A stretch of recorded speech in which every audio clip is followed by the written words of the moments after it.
Now we're live here tonight in Indonesia, and then the first day of PCS WGP is already over. We are here today with the Japanese champion of the night and of Indonesia, people. Let's welcome Jonathan Haptism from WCC. Yay! Now, a lot of applause first. Okay. Alright, now, first of all, Jonathan, pleased to meet you. Now, and then of course, let me offer you my congratulations. And what we'd like to ask you tonight, is a series of questions on how did you come to your build tonight. So now, first and foremost, can you let us know a little bit about yourself? Okay, my name is Jonathan. I'm from the team WCC.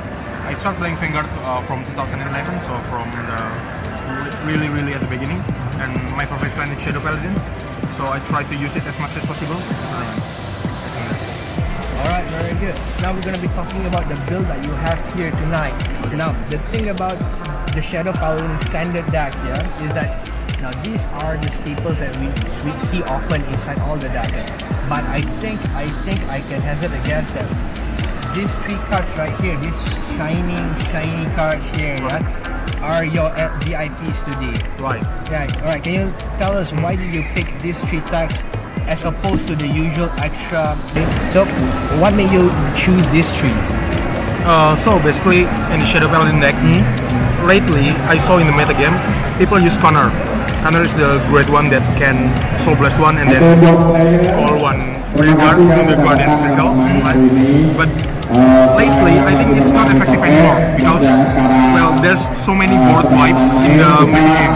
Like, you can face Narukami, they have a good board wipes. You can face Murakumo, they have a very good board wipes. Also, if you happen to match against Kagero or something, I'm still thinking what would I use, because first and foremost, I need it to Soul Blast, because sometimes when you write Blaster Dart, you want to Soul Blast it so you can pick Interpreter with Masquerade. That's true. Then I came into these two cards. So basically, I was thinking which one is better. Like whether this one where I could call a trigger and then I draw one, or this one which pump 10k. Then I think this can really finish the game with Danger Launch. But if I bring three, it's just too much. I think it's overkill, because mainly I want to use this as booster. That's true. And I can only use this as card. I think 3 is too much, so I really went with 2 and 1. And this one card is really adds like more consistency to the Shadow deck as well. Alright, can you let us know more about that? Because that one piece. Yeah. Sometimes at this Shadow deck, like I think the main winning formula is like you draw name mine early. You want to search name mine as early as possible. So there's two option in there. Either you bring one trumpeter to counterblast and search name mine right away, but that wastes a counterblast. Okay. So I think I want to use this because it is more aggro as well, because I can like call a trigger and make a 12k line with it. So I can hit an Exo if I go first, or if I go second, I can hit 12k Vanguard. So that's the main reason. And it adds more consistency because it makes me draw one card. So an extra draw is really helps, whether I get name mine or I get Swordbreaker or I get Masquerade. It's all a really good draw. Alright. Okay, now let's look at your trigger lineup right here. Yes. Alright. So what we see here is that you go against the normal tradition, of a Shadow deck that goes 8-4. So why the extra draw trigger right there? First, the extra draw trigger. It's a good target to call with Abyss Router. You can draw one easily, and sometimes I think you need that 5k guard, but you can't really guard with Blaster Dart. So Blaster Dart is a card with no guard. You can't really call this to Guardian Circle either. You must intercept with it. So basically, the 5k guard you have in this deck is only this for Masquerade. So I think I need an extra one, and an extra draw could help if I go against a Rush deck. Maybe I would like to get the draw trigger early, and it really helps.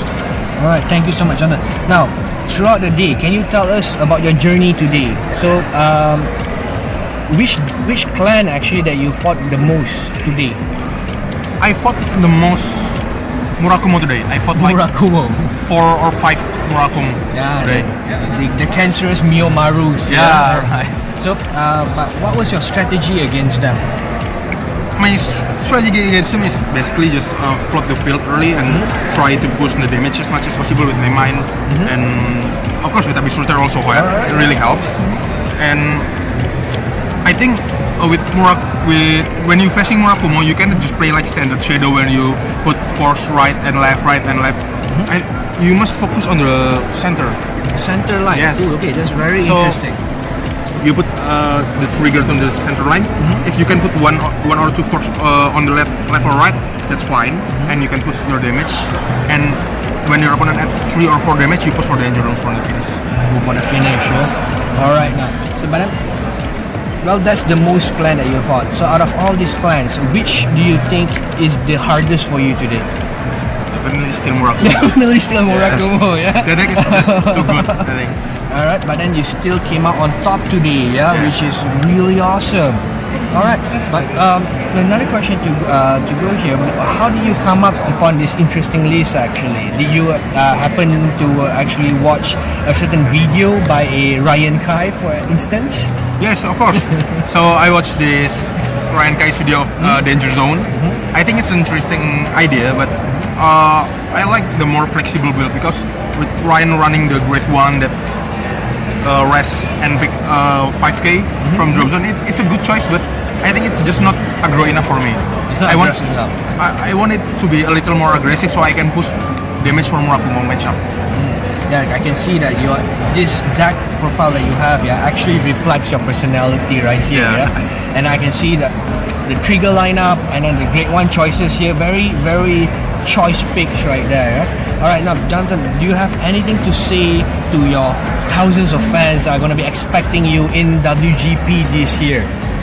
I'm gonna win WGP. Alright, now there you have it, ladies and gentlemen. This is once again WCC's Jonathan Haptism. I am Amar, and thank you so much for being here tonight, and congratulations again. Don't forget to leave a like and subscribe.